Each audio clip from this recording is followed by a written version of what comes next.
The Secrets of Star Wars is brought to you by the Star Quest Production Network and is made possible by our many generous patrons. If you'd like to support the podcast, please visit sqpn.com/give. You're listening to The Secrets of Star Wars, episode 34. Hello there.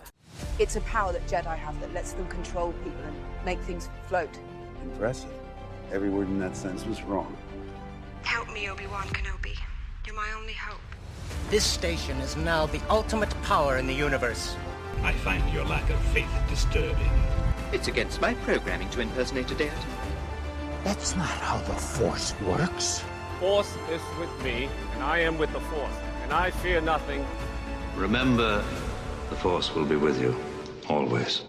Hey everyone, I'm Father Andrew Kinstetter, aka Father Fett, and you're listening to The Secrets of Star Wars, where we talk about everything connected to that galaxy far, far away. Today we're discussing Chapter 8 of Star Wars The Mandalorian. It's titled Redemption. And so joining me on the panel today are, first up is Andrew Hermes. Hey Andrew. Hey Father, Happy New Year. Happy New Year to you too.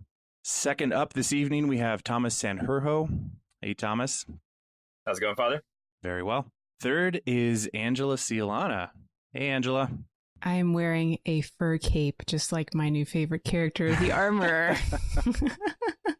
Hello. And fourth this evening is Mike Creevy. Hey, Mike. Hey, Father. It's exciting to be here. Yeah.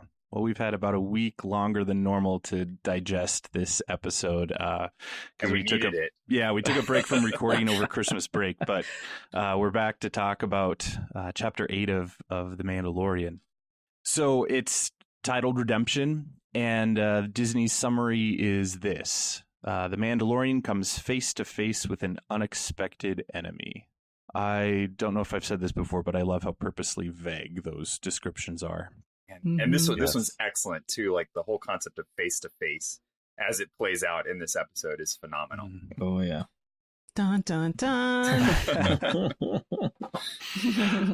Oh, yeah. You've got me thinking on things that I hadn't considered. Just a couple points for the listeners. This is, of course, the final chapter of Season 1 of The Mandalorian. It's the season finale. It was released on December 27th of just last year, but a week and a half ago. And it's the conclusion of this sort of two-parter that was set up with Chapter 7. So kind of finalizes a few things of this season and opens things up for Season 2. And so starting right off the bat, what was your guys' impressions of the episode? This episode was a movie. In and of itself, it was a movie, and it was literally 4 or 5 episodes just crammed into one. Didn't feel rushed, but felt like it was just so much. It was like drinking from a fire hose the whole time. Yeah, rarely do you get a season finale that wraps up the season very well in the storylines, but also leaves you wanting more for Season 2 or teases something that, usually they do one or the other or fail at both. But I think they stuck the landing there, obviously with that ending that we'll dive into, and just all the characters that we've met throughout this season, just closing off their storylines and at least knowing where they're going to be heading into Season 2. I think I mentioned in the Rise of Skywalker episode we did that there's some sort of unique joy and just kind of overall energizing kind of experience I get when I go to a Star Wars movie where you're in the audience, you're able to be there for that sort of relatively short amount of time and kind of have that experience. But this whole Star Wars universe that has so many different unique features and texture to it and everything. For me personally, I gotta say, like I've overall, I feel like I've enjoyed this show, and I look forward to this show more than the last few years here, at least, than the movies even. And I, again, I love the movies, absolutely, but I'm really enjoying this. I'm enjoying this kind of way of experiencing that universe. So I'm very excited for Season 2, and this episode just sort of had my jaw on the floor for most of it. So I loved it. Yeah, I agree with that. Over the holidays, it was really interesting to go to like family gatherings and stuff and talk to family who I know are just casual fans of Star Wars. And they were telling me that they got Disney Plus to see The Mandalorian and they like it a lot. And it was really fascinating. So, yeah, I am enjoying that experience as well. And this episode, it reminded me of watching a Star Wars movie in the best possible way. I think I could probably just echo all of you. As much as I did enjoy The Rise of Skywalker, there was something just awesome about this season finale that wasn't quite there for me in The Rise of Skywalker. If I could summarize, I think what sounds like most of all of our experiences of this episode was if you could capture the child's expression of joy as IG-11 is riding into town with the child in his front pouch. Yes, that's about right. Like super fast, super exhilarating. Yeah. And he giggled too, right? He did. I love the voice over the comm link. He's like, "What?" You know. I really want to see that turned into a roller coaster ride at Galaxy's Edge. Oh man, IG-11's final ride. Yeah, awesome. So with that, we'll kind of get into more of that, and let's jump into the review of the episode. And this episode started on the edge of a cliffhanger from last episode, where the child had been picked up by one of the scout troopers. And so we start this episode off with those scout troopers arriving at the edge of the city with the child, and we have one of the funniest scenes that I think I've ever seen in at least this show for sure. But also the one that evoked a lot of strong feelings. Yeah. I tell you, I have been so impressed consistently with the people in helmets and their acting in this series. It has been amazing how much emotion they have been able to get out with the helmets on. You can't see any facial expressions, but they still, you know what they're thinking. Mm-hmm. I love it. He says, I rewatched it today, and I love that, and he's like, he's trying to see him in the pouch, and he's like, yeah, didn't you just hear what he said? He's like, he just wiped out a bunch of his own troops just to make a point. He's like, I get that point. Do you get that point? There's no mistake that it's a Taika Waititi episode right from the get. Oh yeah, that scene. Yeah. And when they're both shooting too, like that was one of my favorite things. Like that they're just like they don't even say anything. They're just like, eh. Well, when the second one pulls out his gun to like try and prove a point, and then he starts missing too, and you're like, oh no! You like just shake the gun, shake the blaster, like, we can't shoot. It was sort of explicitly made, quote unquote, canon. Their ability to miss consistently. Right. Like we've all known that they were bad shooters, but this kind of just laid it out there. No ifs, ands, or buts about it. Which is nothing they can do about it. It just is. And they aren't really that bothered by it. They're just, they just kind of shrug it off. And I was like, whatever. So yeah, they have that interaction. I really wanted to hurt the scout troopers though when they were punching I had the child. A stormtrooper helmet ornament on my Christmas tree, and it's wooden. And I told my husband, like, I want to set that thing on fire now. Yeah, I think the child was hit 3 different times in that whole exchange. Yeah, it was overkill. Yeah, it was bad. But he took it. I'm more impressed than that. Well, and he didn't even cry. Yeah, it's the casual violence that really makes it so. And it's so it's so true to the stormtrooper, right? Where you and it's so true to like the concept of any situation in which you've dehumanized your opponent and you've made it into something that isn't even worth your consideration, and just the casual violence that was so, and they did that so well. It was so hard to watch. Yeah, it was so hard to watch. Yeah. It's just cruel, like that's Yep. So we get IG-11 to the rescue, which I re-listened to our podcast from Chapter 7, and we Thomas, I think you were very clearly the one who called this. I knew it. I knew he had to be the one that was going to come in and save the day, guns blazing. That was awesome. And that's exactly what he does. He takes out both of those scout troopers and picks up the child. I'm pretty sure the title Redemption, I think, is very clearly applied to IG-11. At least that's how I read it. Well, I think you got a few layers of people that are redeemed in this one. You definitely have his, and I think his is the forefront. But then you also have a little bit of each character kind of coming back into their own.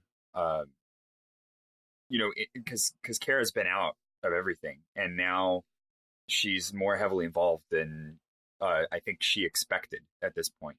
And that's and so each one of them has this little moment where they have to kind of fully re-embrace this thing that the child has now started, like this almost revolution among these the smaller group of people to kind of re-engage with the world after the horrors of the fall of the Empire. Oh, and Grief Karga, in a particular, like he's, like at first it was just opportunistic, and then last episode it was just sort of desperate. But now I like him again. I always liked him, but now it's like he's still looking out for himself, but he has a debt, to the child. And that seems pretty firm now, So it's the one thing I was thinking, and I made a note of this, was my first bullet point. I never expected, quite frankly, this much sort of Catholic title and vocabulary all throughout this show. Yeah. So we've had sin, redemption, creed, the presence of creed, sanctuary, like all these things are just kind of cool. Yeah. We'll get into the creed a little bit more here in a bit, because that played a role in this. And that next scene that comes is also very enlightening, because we have the standoff between Moff Gideon and Mando, Cara, and Grief in the cantina. And they try to get into the sewers, and they can't, because the sewer vent is sealed, and even with Cara shooting at it doesn't open up. But then we get that monologue from Moff Gideon where we learn quite a number of things about the characters that we've grown to love. And first up, we learn that Kara's full name is Cara Cynthia Dune, but that she's from the planet Alderaan, which was really interesting, and that gives a much deeper reason to why she dislikes the Empire so much. We also get Mando's full name revealed, Din Djarin, which Pedro Pascal inadvertently slipped in an interview weeks ago, but yeah, we didn't say we can finally talk about it now. Yeah. Well, it's canon now. It's real. It's not just the slip of the tongue. The spelling is different, though. I looked up the interview from when he had it. He had it, I think, D-Y-N, and the official name is D-I-N, and then last name D-J-A-R-I-N, which, again, has a slightly different spelling. So he was mostly right. Well, he gave that interview face to face. It wasn't a written interview. So somebody in their transcription. Somebody, yeah. Oh, right. Yeah. Yep. We also hear of the Siege of Mandalore and an event referred to as the Night of 1,000 Tears, where the Imperials laid waste to a bunch of Mandalorian recruits. And Angela, correct me if I'm wrong, we haven't actually seen that in any sort of media yet. No, there is dealing with the Clone Wars series, there is something called the Siege of Mandalore, but it's clearly not what Gideon is talking about here. So that's a little bit confusing, but as far as the timeline goes, if you ever hear about the Siege of Mandalore that we probably, I think, we'll see in the next Clone Wars season, because Dave Filoni's been talking about that. That's different from what Gideon is talking about here. So yeah, we haven't seen that yet. Okay. But we might possibly hear in February. Well, I'm thinking it's different because there was a siege on Mandalore during the Clone Wars, but this is different, I believe, than that. But I think we'll see. It looks like it'll be, I mean, because that would be, I mean, Clone Wars would be, when Mando's a kid, because it's you see the separatist droids and stuff. So yeah, I'm still trying to figure that out. I mean, it seems like it must have happened.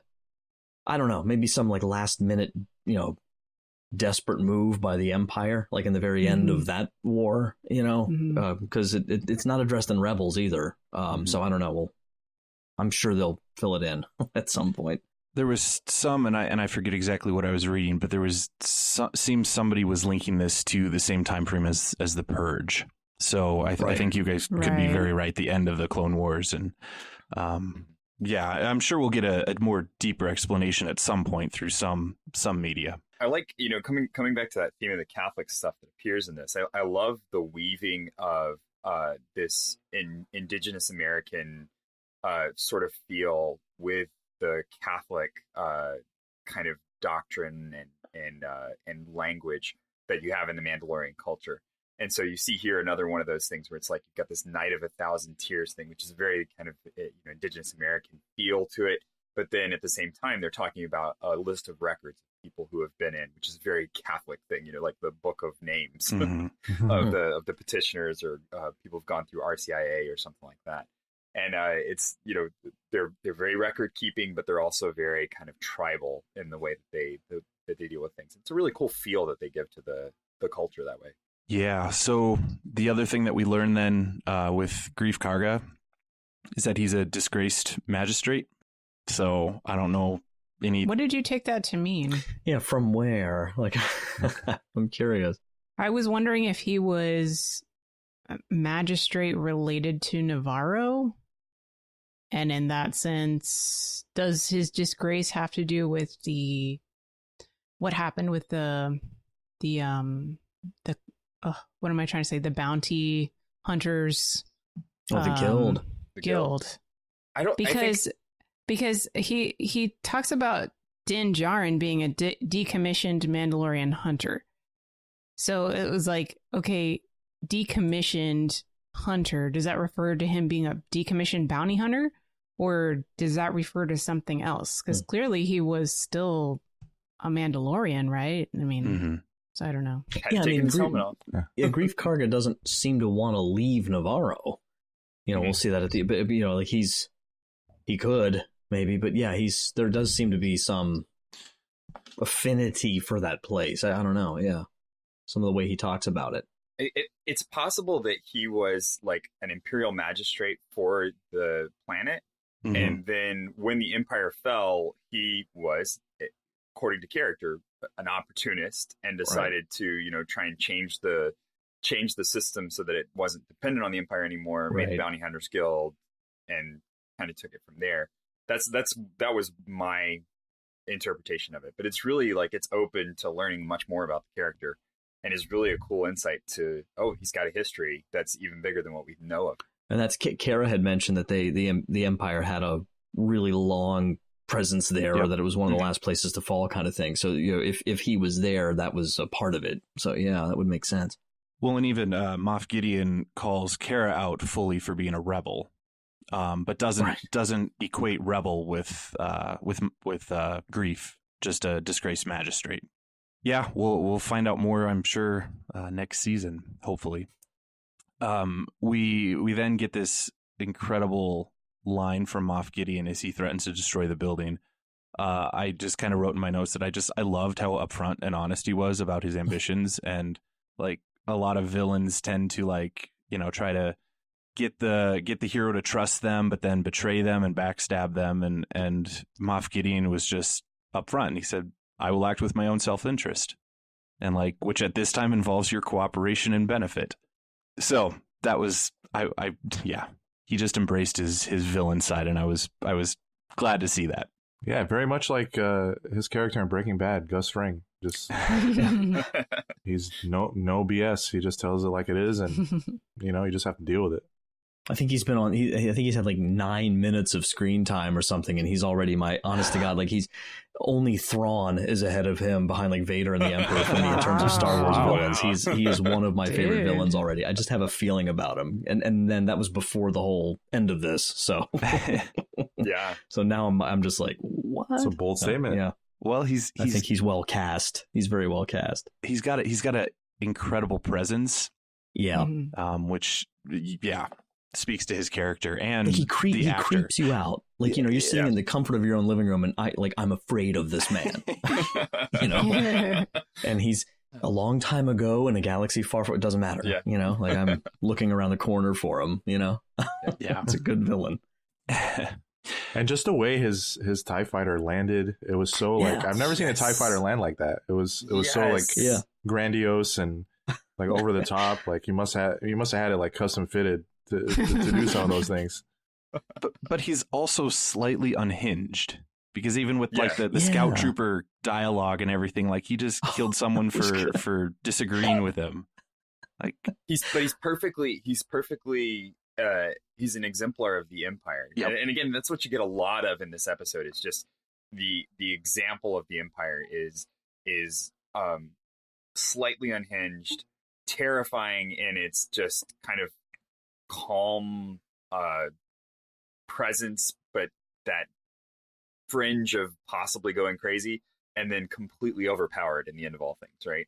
So it's, the next thing they bring out the big gun, and it's like, okay. Well, that's again like this is talk about Rebels, of course, some other day, but I think of like Thrawn when he's on the assembly line and like very calmly has that guy test his work, and it's just so brutal and terrifying, but he's like just so doesn't even bat an eye. So that is it's a well done element. So Moff Gideon gives them until nightfall to determine whether or not they're going to surrender. And Greef and Kara and Mando, or Din at this point, we know who he is, begin kind of debating what they're going to do. And Greef is open to negotiate, and Kara is not. She had an interesting line. She was afraid of being uploaded to a mind flayer. Stranger Things, like what? Dungeons and Dragons. I was listening to other people talk about this, and somebody mentioned the Borg Gullet from Rogue One. And it's like, maybe that was known as a mind flayer. Who knows? Well, and Greef didn't, because he just called it wartime propaganda. He had no idea what it was, or he didn't think that it was real. But that was the clearest connection that I had ever heard of a mind flayer, was that connection to Rogue One. Well, there's also, I think this is going to tie, my take on this was that it's going to tie back into the First Order and how it is that they brainwash people into being stormtroopers. Because of all of the strings that they're pulling around this stuff, I think that's going to be a theme that they really focus on, of the stormtrooper being mind controlled, and why it was that Finn and some of the other characters could be kind of taken out of that situation or wake up from that situation, and that it was deeper than just you've been raised that way, or you've been just plain conditioned through propaganda and all that kind of stuff, but like there was actually something there. And since she's a soldier, I think that her fear is that being captured, that's what's going to happen to her, that she's going to be turned into this shell of a person that is used for such an evil purpose. Quite a legitimate scare. Din at this point reveals that he knows who Moff Gideon is, because he has some history with him, because Moff Gideon knows his name. But he made the comment that it wasn't on Mandalore that he had this connection, and he gives this interesting description of what being a Mandalorian is. He said being a Mandalorian isn't a race, it's a creed. As he looks at Apollo Creed and says that line. I caught that too. That was awesome. I was like, really, guys? You're going to do that? It's a little long. It's Taika Waititi, man. It's Taika Waititi. You can't just let that be an awesome line. Like. So meta. Oh my gosh. But going back to Catholic imagery there, that's essentially what the Christian creed is too. That we, being a Christian is not a blood related thing. Being Jewish was part of being the descendants of the Jewish people, but being baptized into the Catholic faith is not something that we have because of blood, but it's because we have professed the creed and have been baptized. Or if we were baptized as a child, our parents professed the creed and for us, and then we were baptized. So I loved that that connection too. That's how Din can be Mandalorian, even though he wasn't born on Mandalore, because he's accepted and dedicated himself to the creed. And maybe how someone else who will remain nameless for now could possibly be Mandalorian also. It'll take a few decades, but there's still debate on that, I guess. And it's at that point that we get this full flashback to Din's rescue as a child. And so we see explicitly that there was this battle with super battle droids, and Din's parents are apparently killed, and Din is rescued by a group of Mandalorians. And a special group of Mandalorians. Yeah. I don't know much about him, but this kind of bothered me. I mean, did I miss something? Why didn't his parents just go in with him? Like, it seemed like there was a lot of room down there. It was like the second they closed the door, they were just gone. I'm like, well, where were they going? They had to go somewhere and do something. It just kind of bothered me a little bit. Yeah. Maybe they were important, like part of the local government or something, and they had to go take care of some business. I was wondering about that with like why is he like why does Moff Gideon know his name? That's part of what I'm wondering too. Like, was he actually some sort of child of local leaders there? Like, that was something I was wondering about. If there's like more to his bloodline or something, I don't know. Yeah, maybe we'll find out. Well, did you want to talk about Death Watch? Yes. No, I want you to, because I know very, very little on this. Well, and you guys that have watched Clone Wars, you can jump in here. But yes. I was very surprised that this was Death Watch, because Death Watch was it was known as a rebellious and violent group of people. In the Clone Wars series, they are the people who are like a splinter group when the Mandalorians have their civil war, and what are called the new Mandalorians take over the planet Mandalore. Those new Mandalorians are pacifists. And so the splinter group of Death Watch are the people who believe in the warrior ways of the Mandalorian people. So they were actually led by Pre Vizsla, who was a descendant of Tar Vizsla, who was the first Mandalorian Jedi that we talked about a few episodes ago. So there's a Darksaber connection there, but it was interesting to me that they in the Clone Wars they end up teaming up with Darth Maul, and it gets kind of dark there, and actually there's another splinter group that comes off of that, but never in the Clone Wars were we given the sense that Death Watch were a noble group of people. So the fact that they were here seemingly coming to this village's rescue was quite interesting. So the way that we knew that they were Death Watch is on their armor. They had the mythosaur symbol. So the mythosaur was, or was it a mythosaur? No, the mythosaur is the like the skull, but the Death Watch has the what's it called? The pterosaur, which is like the pterodactyl type animal that we talked about before. I think that's what that is. So so very big surprise. And there's another spot where I was feeling the redemption vibe in watching this. I was like, oh, that's so cool. They're like actually doing something good. Maybe this is their way back. Well, did we get a connection yet? Because we talked like in the first one of the first episodes, that I think, Angela, you had mentioned how was it Paz Vizsla that he's listed in the credits? Like the heavy armored Mandalorian from this show, right? So, but we're not clear on what his connection is. And actually, I didn't realize this. I just looked it up. The guy in the actual suit is the guy from the very first scene in the first episode who's like taunting him and you spilled my drink. It's actually the same guy that's in that armor, but I guess he's voiced though by Jon Favreau again. Right. So Jon Favreau is like the voice of the Vizsla here, apparently, like in the Vizsla voice canon.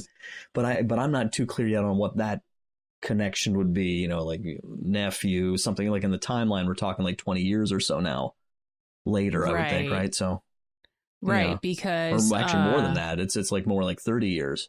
Yeah, so maybe like in a future episode of our podcast, we can get into like maybe where the Vizsla family went from there, because that's a whole area of speculation we could get into. So right. Well, and so does that mean sort of do we infer that this group of Mandalorians on Navarro are a descendant of Death Watch?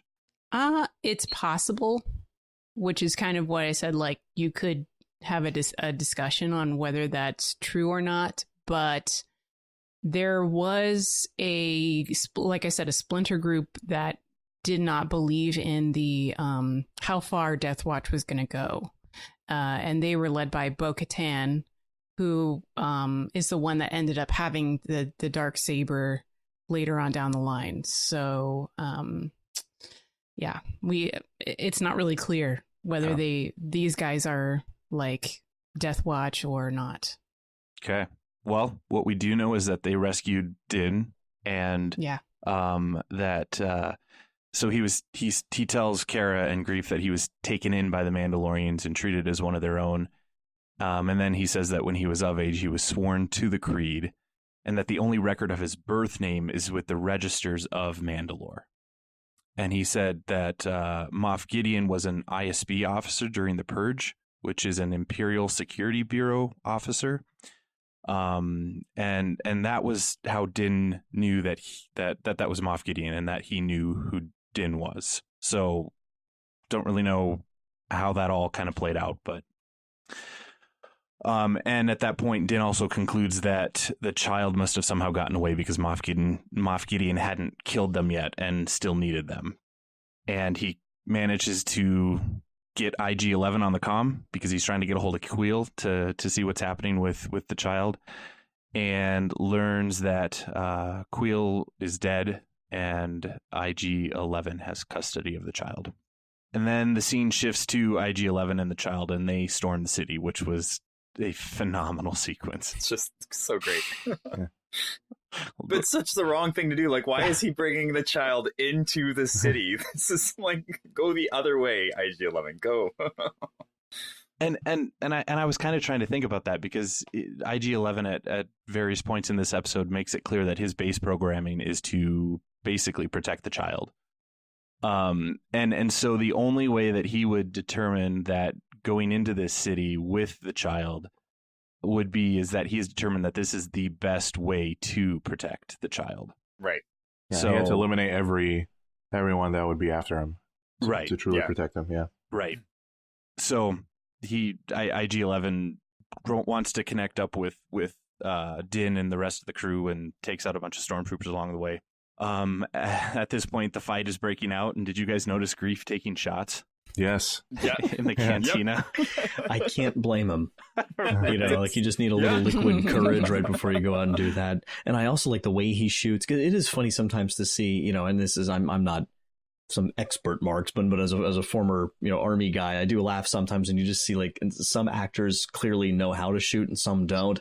Uh-huh. And he has more of like, it looks more like a little kid, like he's really jerking the jerking the ray gun, kind of thing. And it's just kind of cute. As an aside here, I don't know if you know this, but apparently there is a really big issue with having to cut out sounds that people make when they are shooting these blaster pistols.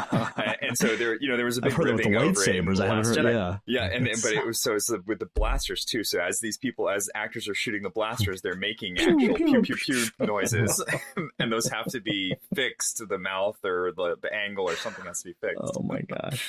So go figure. So great. It would be so difficult to be an actor, I think. But even I'm that, not like, gonna judge. I just love, like, even that, like, I mean, Carl Weathers is, I don't know, he's in his 70s now, I think, at this point, right? And it's just like, isn't it? So it's just so joyful, like the idea of like being able to be in this universe and just knowing how much fun these people have with it. It really is. It's just great. I love that. Still being an action hero at that point, that's here you go. And he survives the fight too. Yeah. Again. The best Carl Weathers moment was also one of the best Baby Yoda moments when he asked him to do the magic hand thing, and he just waves at him. Yeah, that was the best scene. I think that was my favorite child scene where he just waves his hand. So this fight is breaking out, and Din picks up the E-Web blaster and is taking down stormtroopers right and left. And Moff Gideon, in his cool, calm, unhinged sort of way, walks into the battle scene as if nothing else really matters. And he faces off against Din, and he shoots him to get his attention, and then rather than shooting him directly again, he shoots that box of components, probably filled with it's a battery pack. There you go. Yep. The nerd here knows the specs. Like, that's the battery pack for the E-Web. For the E-Web, right? Well, you can see the look on his face too. It's just that recurring thing with him. Like, he is not afraid, not concerned, he clearly doesn't feel threatened whatsoever by any of them. And that just adds to his, as Grief Karga says later, villainy. We get that word back in Star Wars again. So, yeah, that makes him more creepy. So that explodes and injures Din with a concussion, and he's bleeding. And Kara pulls him back into the cantina, and she, Grief, and IG-11 and the child have all retreated back into that cantina. And IG-11 is able to break through the sewer grate, which was awesome. Grief Karga makes some comment about the fact that how much he loves IG units for that. Yeah. And Kara shows immense loyalty to Din in this moment. She is very concerned for him and wants to take a look at his wounds and help him. And Din refuses, and more or less tells her that it's her and Grief's responsibility to take the child to safety, and that it's her responsibility to let him die there rather than take his helmet off or try to help him. So their friendship was really cool to watch, because I mean they have such an intense connection, even though they don't really they haven't known each other very long, but they're sort of kindred spirits. And so Din gives Kara the little Mandalorian symbol, the mythosaur necklace, to basically tells her to give that to the Mandalorians when they find them in the sewers, because then they'll help her. And then we have the flame trooper who comes and arrives and is what a cool shot. Right. Like slow-mo and just yeah, add the intensity, add the anxiety, and then the child comes to the rescue, because he has that final kind of shot of the flamethrower into the building, and the child just kind of uses the force and stops it and projects it back towards the flame trooper, and then he falls asleep. Yeah. Took a lot of effort, man. He had an exciting day at that point. Good grief. Yeah, no kidding. Yeah, that's when I got really kind of worried about Din, because I was like, oh well, Baby Yoda's probably gonna heal him. But then after doing that, he was kind of spent. I'm like, oh, well, how does he get out of this one? Well, that's coming right up. Kara, Grief, and the child all escape into the sewers, and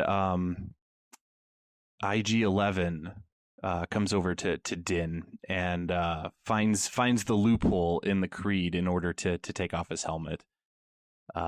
Din says, quote, "No living thing has seen me without my helmet since I swore the creed," unquote. And IG-11 points out that he is not a living thing, and so he's able to remove the helmet. And so us as the audience, we all get to see Pedro Pascal's face under the helmet. And IG-11 applies that back to healing spray to him to help him get healed. After that, the scenes kind of swap back to Kara and Grief down in the sewers, and pretty much immediately IG and Din catch up. and they go on the hunt for the Mandalorian covert that's somewhere down in those sewer tunnels. And then they come across a incredibly devastating sight, the collection of Mandalorian helmets from the fallen warriors. And the armor arrives, and so we know that she at least survived, and tells them all that the Imperials were essentially the reason behind the deaths, and that the Mandalorians chose to reveal themselves, and this is the result of all the fighting. So just to make a point here, a lot of people, I think, have been talking about how the scene at the beginning of this episode with the stormtroopers and their horrible aim totally goes against the idea that the Imperials came in and wiped out a group of Mandalorians.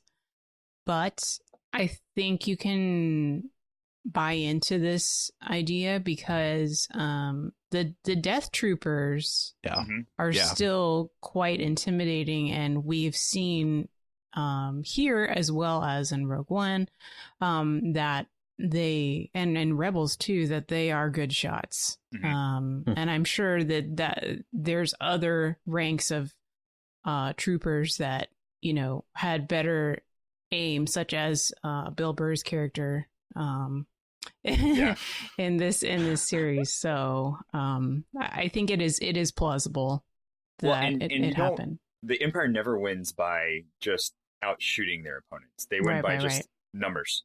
It's just throw as many stormtroopers as you can. Somewhere in there, they're going to miss and hit someone. You know, they're going to miss their intended target and hit one of the other guys in the line. You know, it's going to happen, and that's kind of always been the Empire's mentality is just throw as much firepower as you can at the thing, and it will eventually solve the problem. Yeah, we get some interesting dialogue between the armor and Din at this point.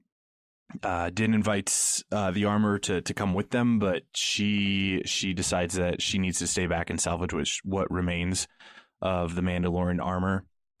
And can I just say, there's like an entire series of what happened there that needs to happen. Because first off, like you were saying, Angela, she is such an amazing character, and and sometimes I understand that sometimes the really interesting stuff is the stuff that doesn't get said that you build. You know, it's the Hemingway's iceberg theory, where 10% of the story is what's told, and then the other 90% is what the reader has to kind of make up on their own. And that's what we got going on here. But oh my gosh, why is the armor piled up in the hallway? Why is she still alive? Because she's obviously the bravest out of a lot of them, but she works the forge and she had to stay there. So they didn't make it down there to her. Did she go out and get it and bring it back? Like, I want to know this story. I really do want to know what happened now. My theory is that there's something in the code of the Mandalorians that the armorer must make sure that they survive in order to, because it seems like she's very central to the covert when we do see them alive. And obviously the Beskar is very sacred to the Mandalorians. So it must be something about like sacred ritual. Like the priest has to, I don't know, guard the Eucharist or something like that, you know, like, so, I mean, obviously she can fight. We see that. Yeah. But I just wonder if maybe it's a case where she has to guard those skills only when it requires that she defend what is left of the covert. Well, and then you'll notice when she does fight, she doesn't fight with blasters. So that was I thought that was a really big deal. It tells you a lot about that character too. She was also quite impressive in that fight scene. Yeah. Oh man, like wow, she didn't need the blasters, right?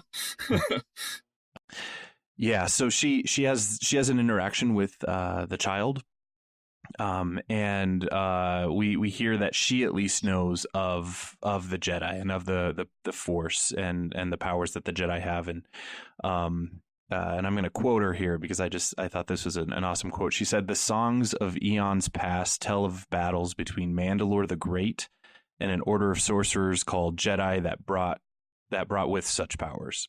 So there's that fought with such powers. I wrote down that quote fought, too. Yes. I must have had an autocorrect there. so we hear of whoever Mandalore the Great is, and that he fought with Jedi, and I assume that must have been before the first Mandalorian Jedi, and I'm blanking on the Vizsla's first name. Yeah, so Mandalore the Great, it is, I guess with this, they've made it canon, as far as I know, that in Legends, it was said that Mandalore the Great was the first Mandalorian. But now with this, with her statement, they've actually made that canon. So there have been references in Star Wars before that the Jedi fought the Mandalorians and the Jedi won that war. So they're just referencing that, but she kind of like put it all together for us in this awesome quote. And we're talking way long back, time ago. like Old Republic type, eons way past. Back. Yeah. We then get an interaction with the Creed again, and the child, and the armorer tells Din that by Creed it is in your care, meaning the child is in your care. And so apparently one of the policies of the Creed is that if they rescue a foundling, it's until it is of age or reunited with its own kind, you are as its father. And is anybody else just dying to see like some season 2 flashbacks or reconnections or whatever? Like, who was the guy who pulled him out of the pit? Mm-hmm. Mm-hmm. Because I would love to see like what was that sort of like, you know, Obi-Wan and Luke, or like Tobias Beckett and Han Solo. Like, this is another one of these father and son, you know, adoptive kind of, you know, mentorship, or, you know, apostolic, whatever, like training kind of things. And it's obviously it's going to shape the way he relates to the child. So I feel like that's going to have to kind of become more filled in, which would be really kind of cool to see if they do anything more with that. Oh, I want to see the young Den jetpack training, man. That's got to come in. I loved his sort of like, are you kidding me kind of attitude when he basically delivers that line. So like, you want me to take him to a planet, you know, and deliver him to a race of enemy sorcerers? Like, she's when you put it that way, this is the way, right? And it's like, I knew you were going to say that. Of course you were going to say that. Yes, this is the way. Well, and it's like Catholic grandmothers saying, "Offer it up." You know? Like, yes, yeah. I knew you were going to say that. How am I going to argue with you? I can't. Right. But I suspect that that's going to be more or less the summary of where season 2 is going, is the search for the species of the child, the homeworld of him, and bringing him back or learning about them in some fashion. I liked how this explicitly made Din the father, though, of the child. He's not just, you know, kind of shepherding him around, but he's now sort of adopted the name of father to the child. We also have the giving of the signet at this point. The armorer gives Din the signet that of the Mudhorn, which I had to kind of watch that a second time to even figure out what that was all about. Well, he refused it the first time because the child helped him. Mm-hmm. And now she realizes that's not the way it went down. What happened was this foundling that was his responsibility at that point assisted him in and was basically part of the training. That was part of the training program for the foundling. And so it counts. That's totally justified at that point. And does anybody else notice how like the skull part of it, because I'm looking at the picture now, like you have the horn obviously on the left, but like the skull part of it, it's a stretch here. It really looks like the child's ear. Like a little bit to me. I don't know, enough so that because it's cute, because right as it's first revealed and she says, you know, now you're a clan of 2. Like, it was just kind of cool, like all that, like they're their own tribe now. I really liked that. I had written down that when he was talking to her, Din was talking to her, he actually changed his, to what you were saying, Thomas, he changed his wording. So at first, when he was talking to her about that Mudhorn encounter, he said, he was talking about it differently, right? But this time he said, the child saved me, quote unquote. Mm-hmm. So that's that you can see that his attitude and his whole mindset has changed now. Yeah, and the Mudhorde now becomes a symbol of their relationship and not just a victory that Din had over an enemy. We also get the giving of the Rising Phoenix, the jetpack. Love the names. Yeah, love the names. Oh my gosh, the names are so great. Well, and like, okay, we'll talk about this at the end, but it has so much to do with the ending of this episode. Like, I think that's why they named it the Rising Phoenix. Yeah. I will say that I was surprised at how quickly we got to see him use it.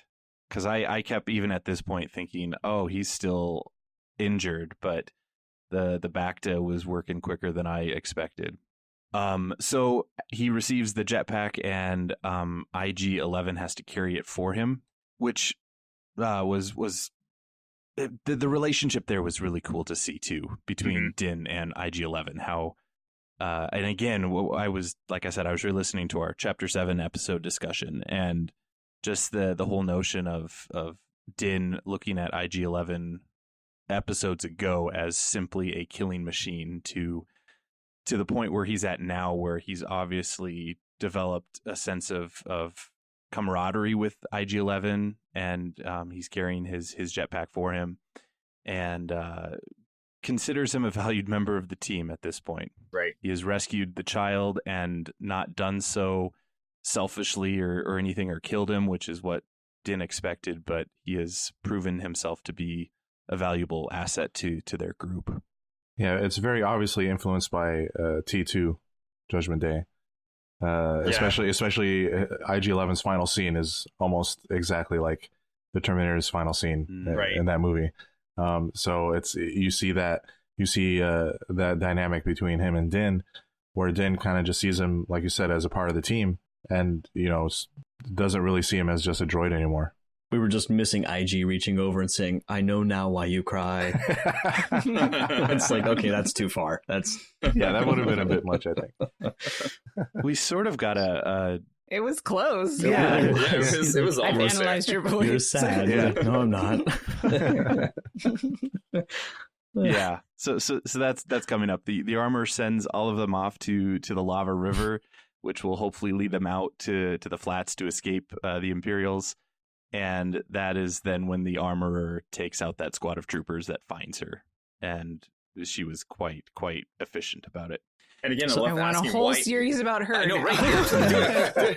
Well, and somebody was saying that like the Boatman River Styx kind of feel for the lava. Yeah. Someone was talking Why is anybody about living on this planet? Why would you live here? I saw this hilarious review where they talked about like the absolute like nightmare quality of the R2 unit with the legs and arms. I was like, this is kind of creepy. It really was when it kind of stands up. Yeah. I looked up the Greek stuff. So there was actually 5, according to the source I was reading, there were 5 rivers that went to the underworld in Greek mythology. There was one that was a stream of fire. And there was another, and violent offenders were plunged into that lava river. And there was another one called the Archeron River, which had an old ferryman that would ferry the dead to Hades. So that reminded me of our astromech gondolier. And I don't know if you caught it, but he was kind of like, if you watch it with subtitles, it says there was rhythmic chirping that the astromech was making. It was like he was a singing gondolier. Yeah, he was. Wow. Yeah, he was whistling the whole time they were going down. Oh my gosh.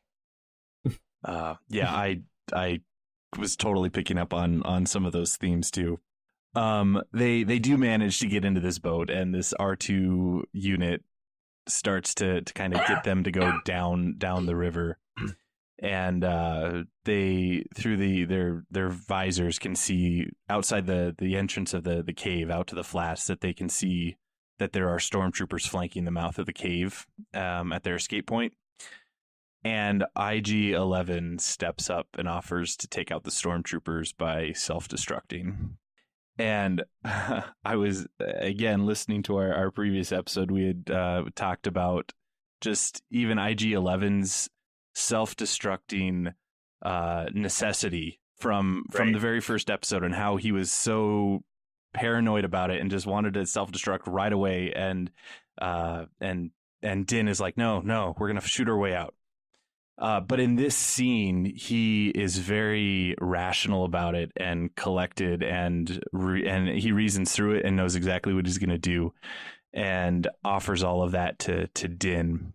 And we have some of the sad emotions come out of Din at that point.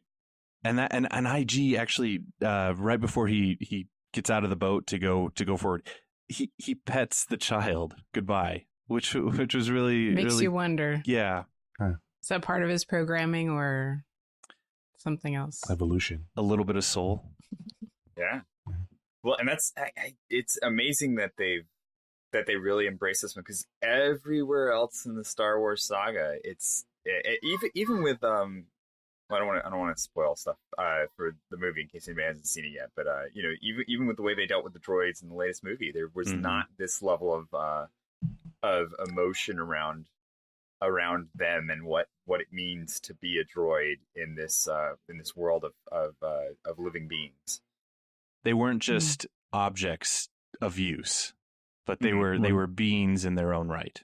So IG sacrifices himself for the team. He steps out and self-destructs and takes out all the stormtroopers, which again is, I mean, he uses the base programming to justify what he's doing, that this is the best way for the child to survive. But it again ties into the Catholic themes of sacrifice out of love, and if we're going to look at IG as more than just the programming, that they're a little bit of love in there too. And so he's sacrificing himself, laying down his life for the love of the child and of his friends. They escape the cave at that point, and we have the dramatic fight with Moff Gideon, who attacks in his TIE fighter. That seems so great. It's just absolute chaos and insanity of strapping a jetpack on to go after a TIE fighter. I was waiting for it all season, and I almost forgot because of the intensity of that episode. But remember, like when I saw episode 6, episode 7, I was like, wasn't there something in like the trailer where they like him like dangling off a TIE fighter? Like that has to be coming soon. So yeah, it was so cool. Oh my gosh. Well, and just he's not a Force user, So this is the kind of thing you expect of a Jedi, right? Like, jump on the back of a TIE fighter, yeah, sure, fine, whatever. I think Kanan did it, or Ezra, or something. Rebels, you're like, it's been done, but not that way. It's been done, but not by a non-Force user, and you see it play out. It's just like, wow, this is possibly not a good idea. Well, and that brings up a point that I don't know if I should even ask this question or not, but is Din potentially Force sensitive to some degree? Isn't everybody now though? I know, right? Kind of. No. I mean, I don't want him to be. I want him to just be that awesome. That's like that's so cool. Like just he's got this like complete abandon to it. Like. Yes, he's been trained in the thing, right? But even he says, yeah, I did it a long time ago. It's like, yeah, I think I know how to ride a bike. But then here's your bike. Go do this BMX course, and we'll see you on the other end, right? And you're like, okay, and that's basically what he does. He straps it on and goes to town, and you see all of his ingenuity has to come out. He has to use every resource that he has. And it's still, you're not really sure what kind of note this series is going to end on right here. Yeah, to me, it was a very fatherly attitude that he seemed to have. The desperation of a father who just wants to get rid of this threat. That's how I saw it. And since we're talking about the Rising Phoenix now, like to me, this image was so cool because we just had, like the Phoenix, the mythological Phoenix bird is that bird that has to do with the sun. And there's this idea that it has a long life and then it dies in flames, and from its ashes, it is reborn. And I just thought I saw that right in front of my eyes. Like, you see IG-11 burst into flames, and then after that you see Din rising up, you know, in this kind of like new life that he has, like, I'm the dad, I've got to save the day kind of thing. So he kind of takes over that, like, the nurse droid has died and now like the real protector has to step up. So yeah, I loved that. And just the idea that the Phoenix has also like been used in like ancient Christian symbology to represent the resurrection as well. So you did get that sense of like, you know, the death of, you know, IG-11 did kind of make his self-sacrifice, even though he's a droid. And you get like, again, like it's almost like the savior of the child sort of coming up from that life. So, well, and he's, and the really beautiful moment here is that Din's not the foundling anymore. He's the Mandalorian. And like, that was the thing that really struck me, is like this whole season you've been seeing him as the foundling. Like, he's the young one, he's the odd one out, he's the one that's trying to prove himself. He's not that anymore. Now he really is. He's stepped into his own, and he has to be the trainer for this new foundling. And so he's got to step up to the plate. He's got to be the guy. Yeah, because who knows how many other Mandalorians are out there? I mean, we have no idea if this was the only covert of Mandalorians, and maybe there's some that escaped the Empire. But yeah, I mean, he could be the Mandalorian, literally. Who knows? Hopefully those things are explored in season 2. So the whole scene concludes with the crash, the TIE fighter crash, and Din makes it back to his ship, and we hear that Cara has decided to stay back on Navarro, and so does Greef. And Din, fully accepts his role as father of the child, and knows that he has to focus on that and not on bounty hunting. And then we have a very brief moment there where he buries Queel, which was very good. I mean, that's very much, again, in line with even Catholic thought of the respect for the body and death.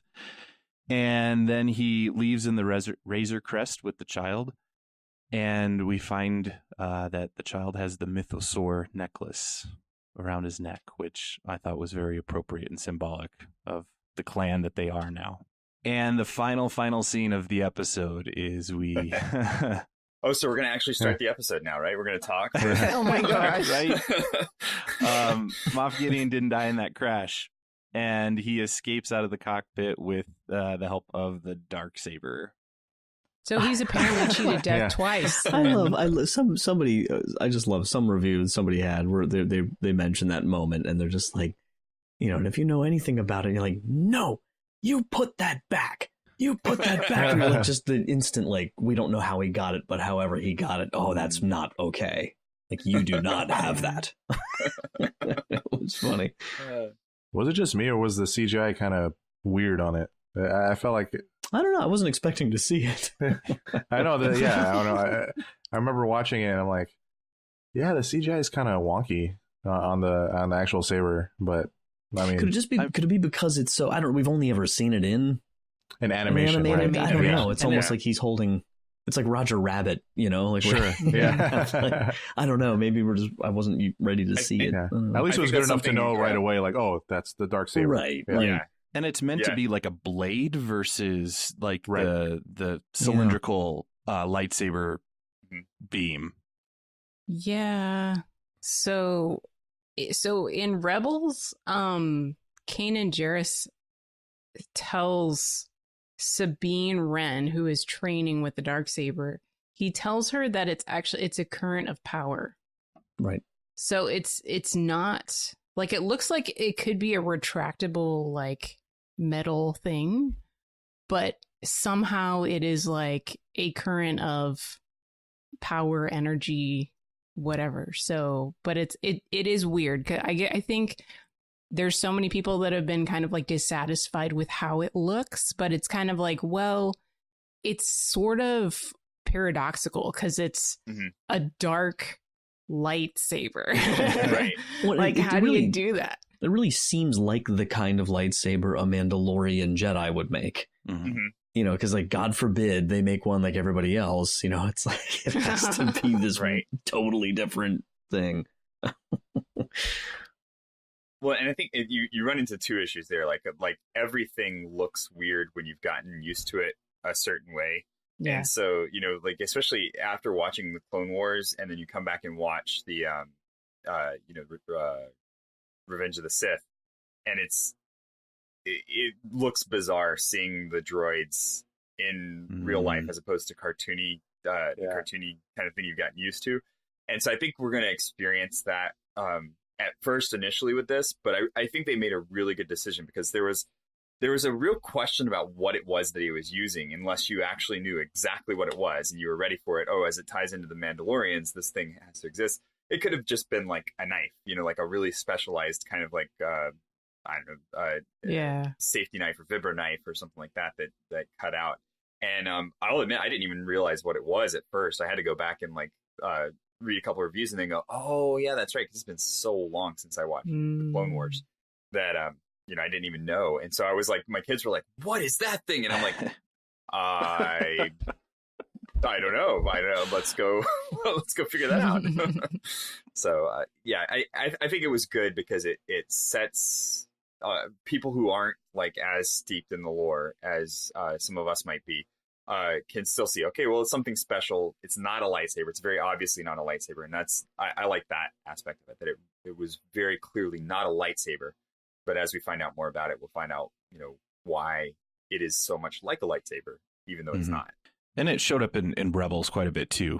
Angela, you had mentioned Sabine Wren had it, and I think the last that we saw it was it given to Bo-Katan to unite the tribes, but that's like the last that we saw of it, and that was Was that on Mandalore? Yes, okay, that was on Mandalore. So I actually went back tonight and I watched Trials of the Darksaber so that I could listen to what Kanan tells her about the Darksaber itself. Because I know y'all are talking about this. Like, my sister watched The Mandalorian and then she was like, what is it? Is he force sensitive? Like, how can he have this and use it? You know, so for casual fans who like are kind of confused about this. So basically the concept is that you can be proficient with a lightsaber, any lightsaber. But you can't, if you're not force sensitive, you can't fight like a Jedi would. But Kanan does say that the Force resides in all living things. You just have to be open to it. And you have to find balance within yourself in order to use it like a Jedi. So actually in that episode, you see Sabine working with the Darksaber, and she herself is not in balance. And you see it actually kind of like almost do a fizzy thing like how Kylo Ren's lightsaber does. So you can kind of see that there's conflict within her, and it actually shows in the blade itself. So Kanan tells Sabine, you're not so much fighting with a blade as you are directing a current of power. Your thoughts, your actions, they become energy. They flow through the crystal as well and become a part of the blade. And we're also told that as you connect with the blade, it becomes lighter. It becomes part of you. So it was established in that episode that the Darksaber was really old, really heavy, but also very powerful. So those are basically the things that we know about the Darksaber, besides the history that we've kind of touched on here and there in this episode, but then also we talked about a lot in chapter 3, the podcast that we did on chapter 3 of The Mandalorian, The Sin, which is when we talked about Paz Vizsla and the connection that it has with Clan Vizsla. So, we've basically just kind of summed up what the Darksaber is. So, yeah, I was shocked when I saw it. It was a really cool reveal. And listeners, stay tuned because we, since this is kind of a preview for what's to come, but since The Mandalorian is finished with its season currently, we plan to jump back to some of the Clone Wars and Rebels to kind of trace some of the lore and the history of how those series connected to The Mandalorian and Mandalorians in general. So we're going to kind of jump back to some of those episodes going forward in the podcast as we wait for some of the other series to hit Disney Plus, like Clone Wars Season 7, which is debuting in February, the upcoming Season 2 of The Mandalorian, which is going to be released this coming fall. And the Cassian Andor series and the Obi-Wan Kenobi series as well. So with that, just I guess a few other kind of random points from the season as a whole. One of the questions that we all still sort of have is whether or not the character from Chapter 5, at the very end of Chapter 5, the character that approaches the body of Fennec, whether or not, who is that? Will they play a role in Season 2, or was that just a throwaway sort of scene? Yeah, Season 2 is coming this fall, so be prepared for that. And Jon Favreau actually teased Season 2 with a picture of a Gamorrean. So, I hadn't seen that yet. check out his All right. Instagram and Twitter. It could mean any number of things, but I suspect we might see a Gamorrean in Season 2. What do you guys have? Any final thoughts regarding Chapter 8 of The Mandalorian? I just think the something we had talked about before, and it's come up a few times. I just think this episode and this whole show has done something so much better than something I think Thomas brought up in the Last Jedi, in the Rise of Skywalker review of it's the stakes are real. And with Kuiil and with IG-11 and possibly others, like when that bounty hunter zooming in on the child at the end of the Sanctuary episode, like I actually thought it was possible he was going to get killed and it was going to become like a revenge show, but and like Andrew mentioned too, with like 3PO and some of the stuff in Rise of Skywalker, as much as I did enjoy it, it's like, yeah, but nothing. Like, how high were the stakes really? And that's like this epic, like galaxy wide kind of thing where this isn't, but it's just, I just feel like this is more believable. And because of that, I tend to enjoy this more. I'm more invested in it, I think, just as a story. So that's really all I wanted to add. That, and clearly Moff Gideon's trying to be the new Vader. I love that shot, up with his cape and the chest plate. Like, what is that, Well, he's doing a darn good job of it too, man. He really is. Like, I'm convinced. Oh, wow. And do you think he wants the child for some sort of like force blood transfusion or something? That's my guess. He's trying to make himself force sensitive. Who knows? Anybody else? Any final thoughts?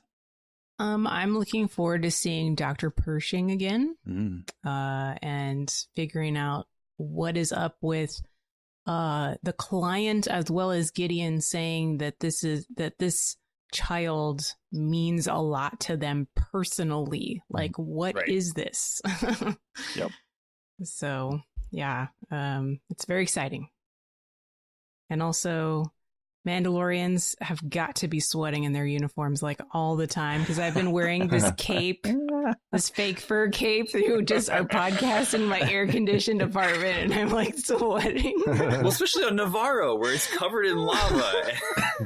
Like, that planet has to be horrible. There must be some air conditioned unit inside. Some little fans going.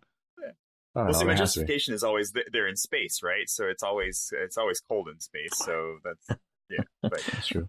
I have a Jango Fett plaster, more or less, kind of helmet, but there's a built-in the guy who made it for me put in a fan, and then it's like a USB power cell powered, and those things get really hot. So. Okay, I'm interested to see if if Moff Gideon is going to be the main villain of season 2, or if he's just going to be one of those villains that's kind of like the big bad, and they save him for the last season, all the way up to the last season, or if they resolve his story within season 2. Because obviously a show like this with its success, we could be looking at multiple seasons. Who knows? But I'll be interested to see what kind of role he plays in season 2. Because, is he the only one really that's after this Baby Yoda creature, or are there others? We'll see. I mean, is he going to hire other bounty hunters like in season 1 to go after Din and the child, or all those questions? I can't wait to find out. I'd like to know if Taika Waititi is going to be back.